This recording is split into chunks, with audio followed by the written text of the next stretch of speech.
Você acompanha Jornal da Rede Alesp. O Jornal da Rede Alesp está de volta. A gente segue com mais informações aqui do Legislativo Paulista. Agora a gente vai fazer uma análise política do que vem sendo chamado de reforma feminista. Uma proposta foi apresentada na Câmara dos Deputados nesta semana, chamada de Emendão, que tem como objetivo debater a reforma política feminina. Sobre esse assunto a gente vai conversar agora com o Dr. Alberto Rolo, advogado eleitoral. Boa tarde, doutor. Está sempre aqui com a gente. Uma novidade importante. Tudo bem, doutor? Tudo bem. Boa tarde, Jeremias. É um prazer falar com você e com os amigos da Rede Alesp.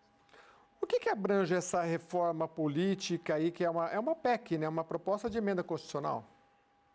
Também, Jeremias, são vários assuntos, são várias ideias, várias propostas. Uma delas é essa que você mencionou agora, aumentar a participação feminina de forma efetiva, mas não é só. Então, tem alterações que vão ser feitas através de PEC, através de emenda constitucional, mas tem outras alterações que são infraconstitucionais, leis complementares e leis ordinárias. Então, tem assunto para todo mundo, tem assunto para todas as espécies legislativas.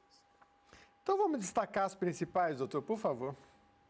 Então, vamos começar por essa que você falou da maior participação feminina. Vamos lembrar que a lei eleitoral hoje fala em mínimo de 30% de candidaturas, ou seja, cada partido tem que lançar no mínimo 30% como candidatas, mulheres, mas isso não se traduz efetivamente na eleição das mulheres. Então, a ideia é melhorar e aumentar essa participação, colocando na norma jurídica, aí essa é uma hipótese de PEC, que as mulheres têm que ocupar necessariamente um X número de vagas, um X número de cadeiras. Pode ser 20%, pode ser 25%, pode ser os mesmos 30% que a gente já vem trabalhando, mas aí a gente está falando em vagas preenchidas. Vamos falar da Alesp, são 94 cadeiras, eu não fiz a conta ainda, mas se for 30% de 94 cadeiras, então, efetivamente, mulheres têm que ocupar esse número de 30% das cadeiras, não só candidatas. Essa é uma alteração importante.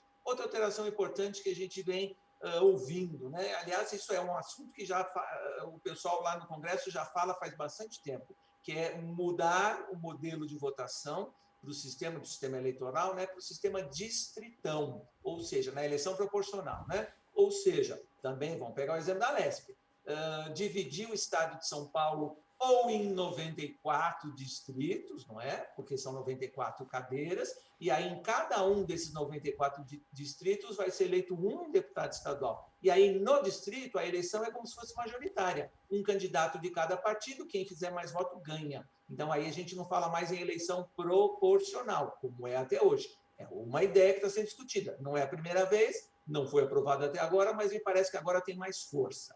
Outra ideia lá, Jeremias, debatida, a volta, o retorno do financiamento de campanha empresarial, doação de pessoa jurídica. Agora, é lógico, esse assunto também é tratado com cautela. Não é para aquelas grandes empresas doarem milhões de reais, porque, na verdade, essa doação, entre aspas, acaba servindo para comprar o candidato depois que ele for eleito e ele, de alguma maneira, retornar esse investimento que foi feito, e não doação.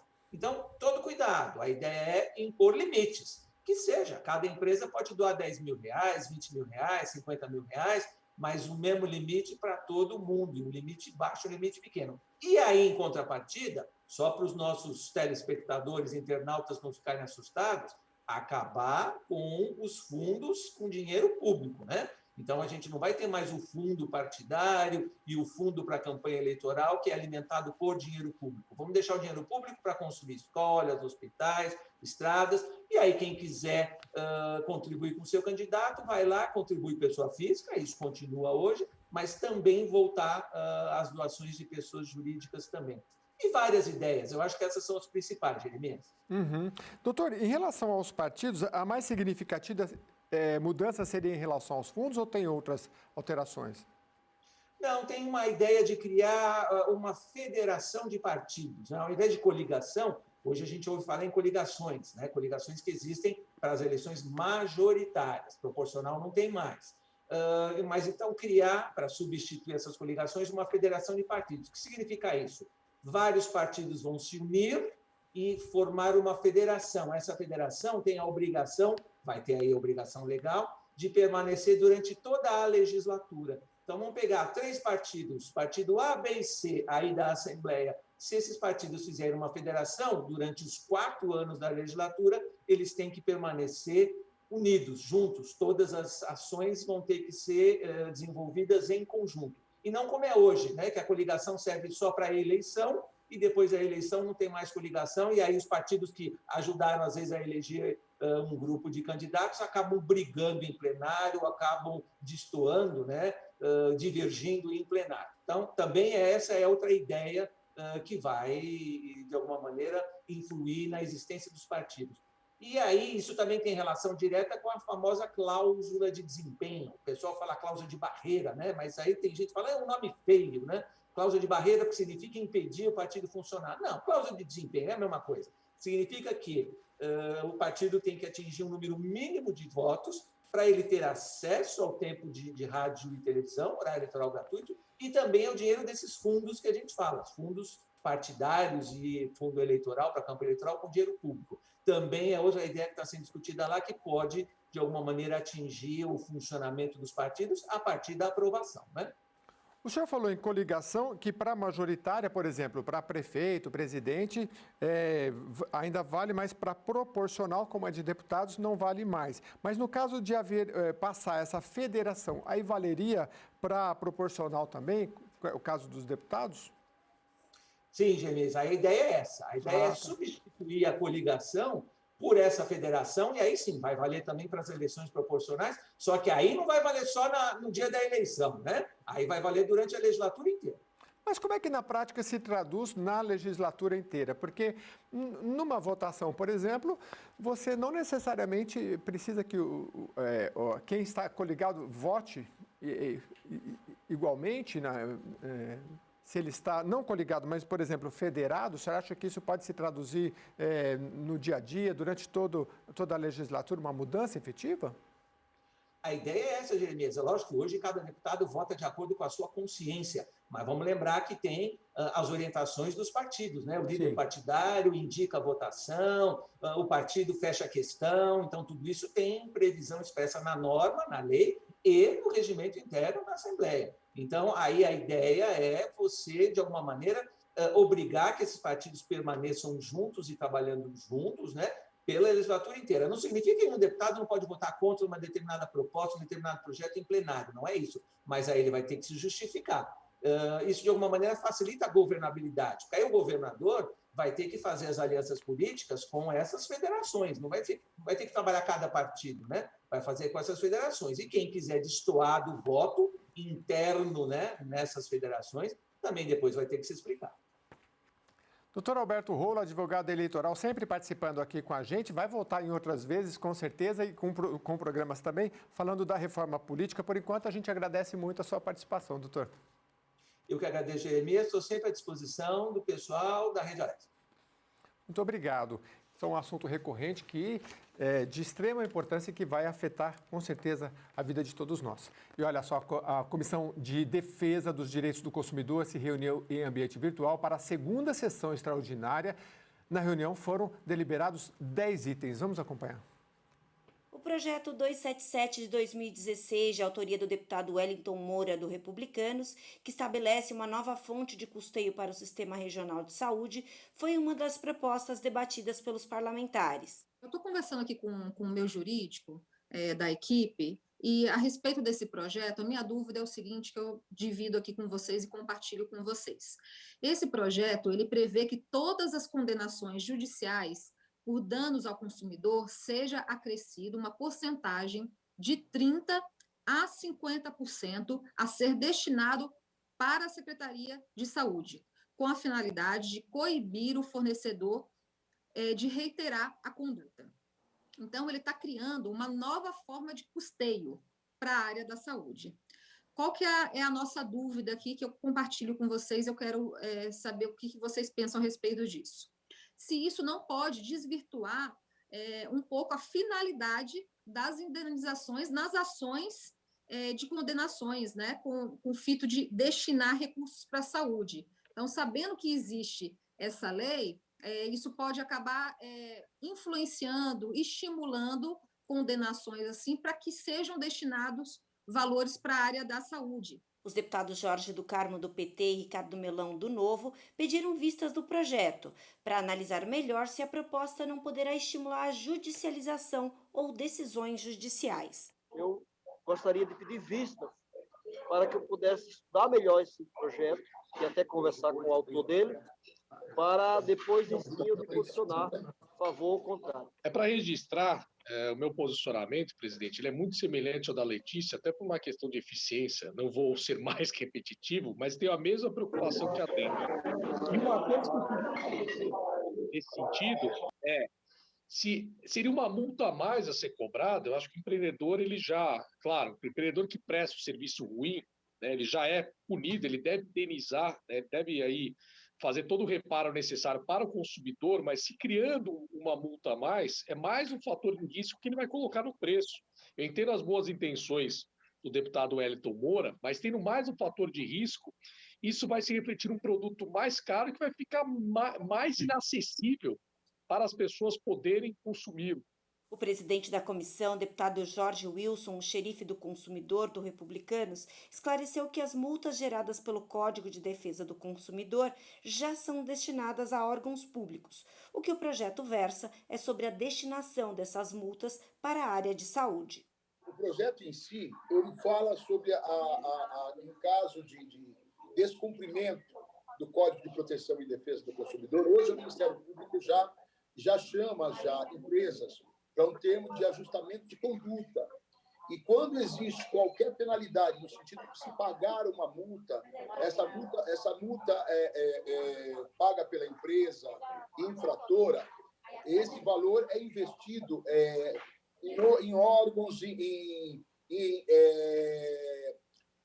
trabalhos educativos e que vai para os órgãos de proteção e defesa do consumidor. No projeto aqui em tela, o projeto pede que uma parte seja destinada de custeio para a saúde. O projeto 277 de 2016 volta para análise dos deputados na próxima reunião da Comissão de Defesa dos Direitos do Consumidor. Um estudo realizado pelo Instituto Israelita de Ensino e Pesquisa, vinculado ao Hospital Israelita Albert Einstein, revelou que a administração do medicamento tofacitinib reduz em 37% o risco de morte em pacientes hospitalizados em decorrência da Covid-19.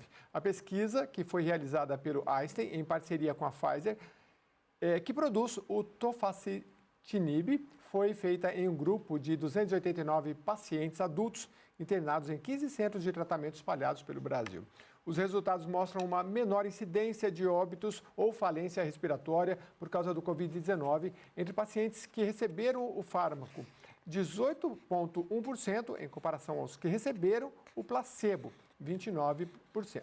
O estudo também monitorou os participantes pelo período de 28 dias e administrou o tofacitinib por via oral. O estudo foi divulgado na revista médica The New England Journal of Medicine, uma das mais prestigiadas internacionalmente. A pesquisa aconteceu no Brasil em parceria com a Academic Research Organization do Einstein com a Pfizer Global. E em uma reunião rápida, realizada nesta quarta-feira em ambiente virtual, integrantes da Comissão de Segurança Pública e Assuntos Penitenciários aprovaram um convite para a participação do secretário de Segurança Pública do Estado na comissão.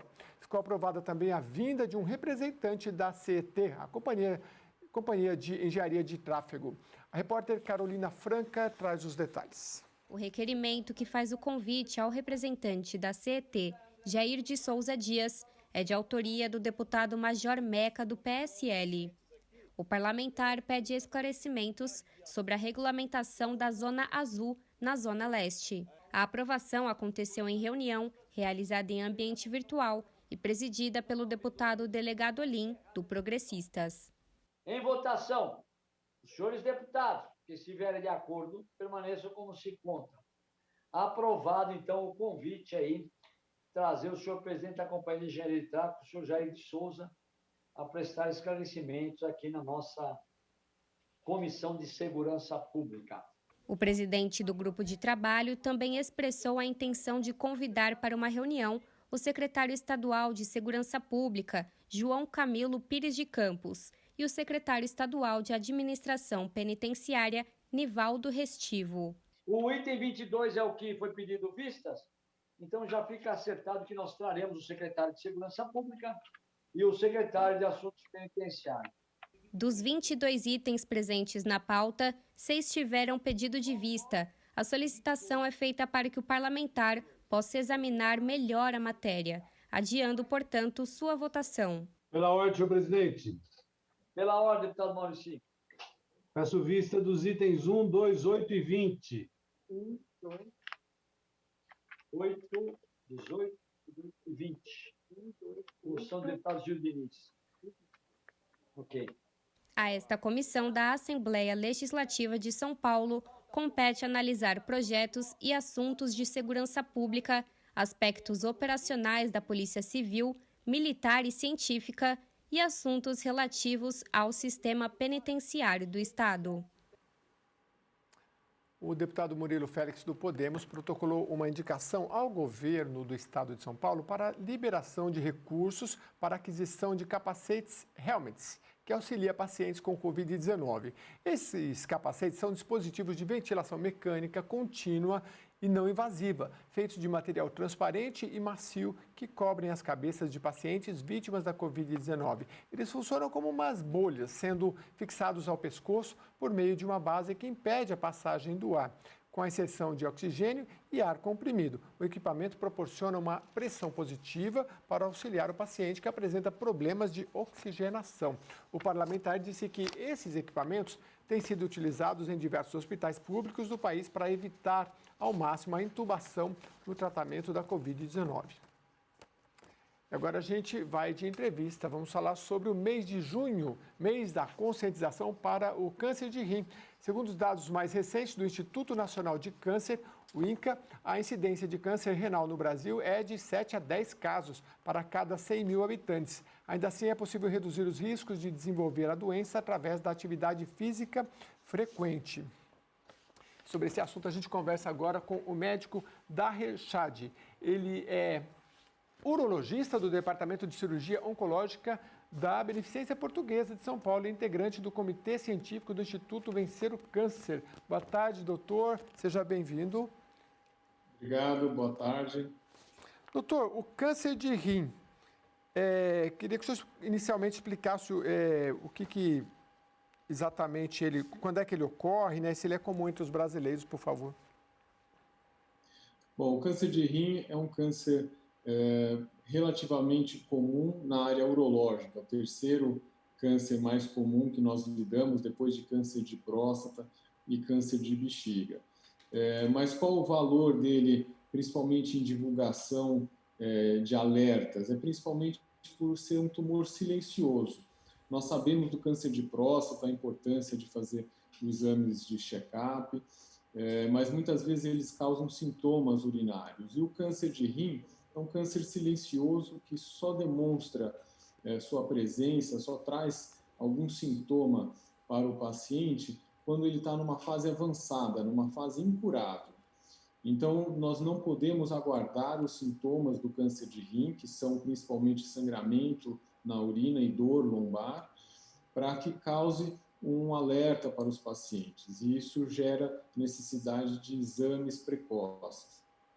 O senhor falou em dor lombar, eu acho que nunca é demais a gente identificar mais ou menos onde é que está o rim, né? Porque, por incrível que pareça, a ignorância, às vezes, nesse tempo... Eu me lembro da questão do pâncreas, né? Que eu conversava até com um amigo recentemente, e a gente falou, mas onde é que fica o pâncreas? Então, o rim, o senhor falou dor lombar, ele está mais aqui atrás mesmo, né? Um pouquinho acima da cintura. Exato. Esse é uma confusão bastante comum, principalmente porque nós costumamos ter dor lombar, né, Gerinhas, por problemas osteoarticulares. É muito comum nós termos dor lombar. É claro que não é para assustar com qualquer dor lombar que nós tivermos, mas serve como um alerta. Mas o rim ele é posicionado logo atrás e abaixo da última costela. Então fica fácil nós identificarmos, porque existe uma confusão bastante grande com a dor lombar mais para baixo, uma dor mais pélvica, né, que nós dizemos parecida com uma dor de ciático, por exemplo. Então, essa dor não é a dor renal é quase encostado no pulmão. Doutor, o senhor falou do sangramento, que aí já é um estado muito avançado, a gente não pode deixar chegar lá. Mas existem sinais que podem ser outros, que podem servir de alerta? Infelizmente, não. Até a dor lombar, o sangramento, a perda de peso, que é também um outro sinal bastante importante, todos os sinais clínicos são de doença avançada. Infelizmente, nós não podemos contar com esses sintomas, e por isso aqui que fica um alerta em relação aos check-ups, aos exames periódicos. Muitas vezes nós fazemos exames cardiológicos, nós fazemos exames para a próstata, que é uma divulgação bem maior em relação ao câncer de próstata, mas infelizmente esse tumor, esse câncer, é um câncer relativamente comum e silencioso. Nós vemos muitas vezes as mulheres falarem bastante de câncer ginecológico, por exemplo, câncer de ovário, que teve aí algumas pessoas recentes que tiveram divulgação bastante grande na mídia, e é parecido, e eu estou fazendo essa correlação porque o câncer de ovário também é bastante silencioso. Então, pensamos no câncer de rim dessa forma de detecção precoce através de exames de imagem. E hoje em dia, se a gente pegar aí, sei lá, século passado, não tinha o tal do check-up, né? Check-up é importante, porque assim, um caso desse a gente só vai... porque ninguém vai lá falar, vou ver o coração, o pulmão, aproveita, veja o rim, né? Como é que é isso, doutor, na prática? É check-up? Olha, o check-up é um problema, eu concordo, porque mexe com a questão de custo. Vocês aí têm toda a questão envolvida com custo, né? Uhum. E é o que nós... No final das contas, nós que pagamos essa conta de exames, por exemplo, para esse câncer, nós dependemos de exames de imagem.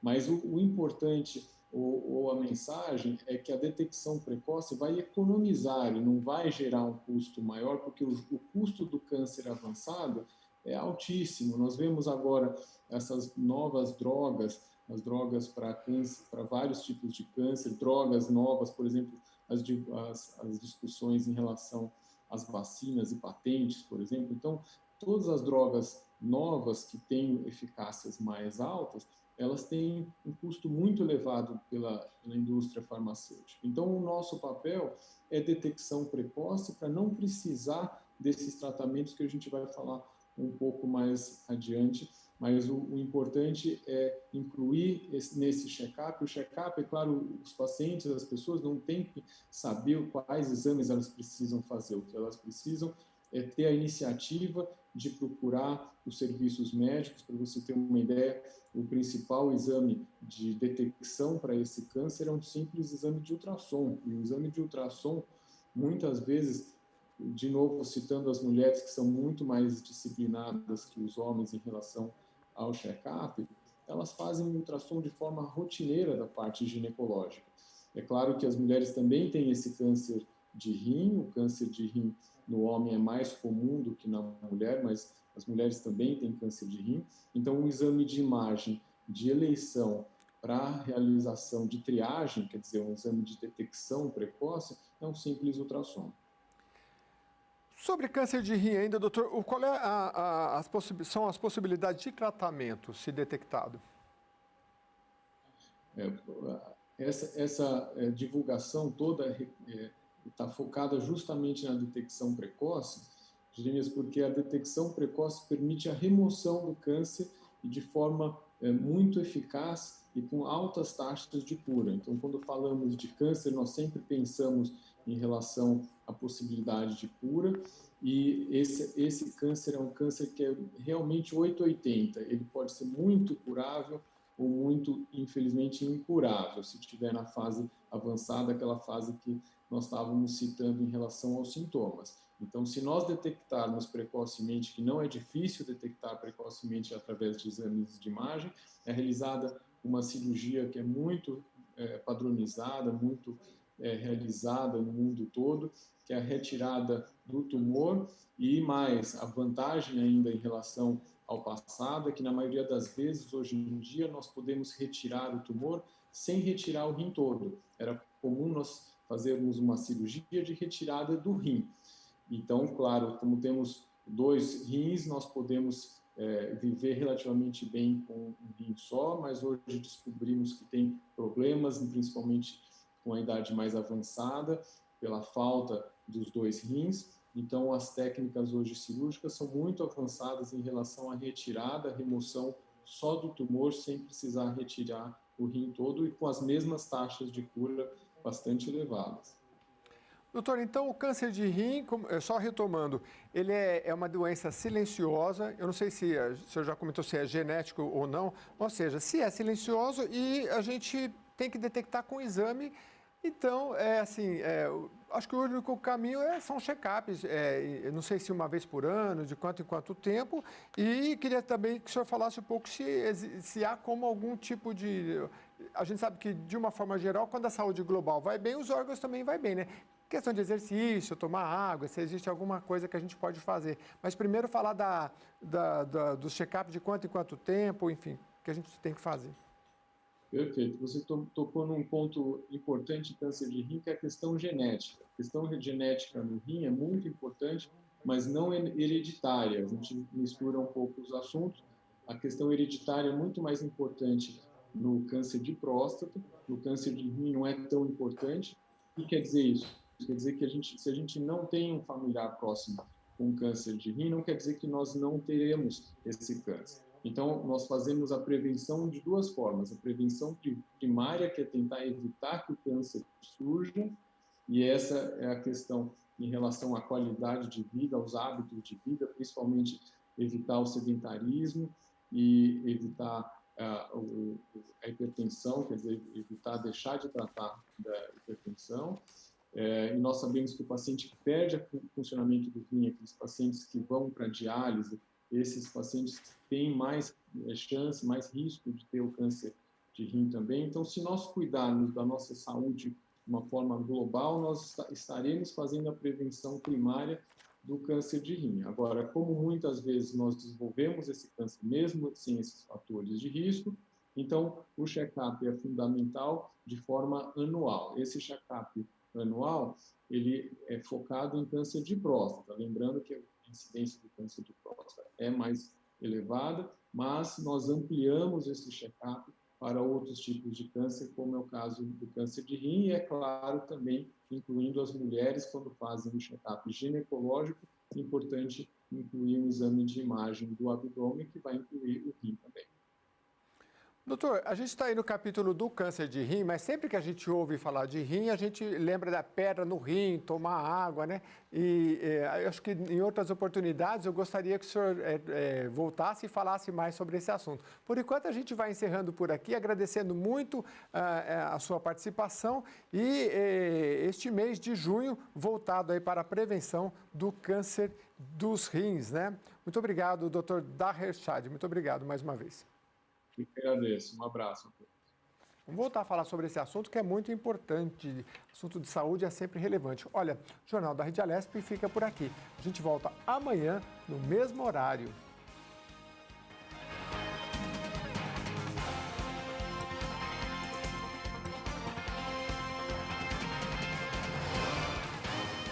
Você acompanhou o Jornal da Rede Alesp. Tudo sobre o legislativo.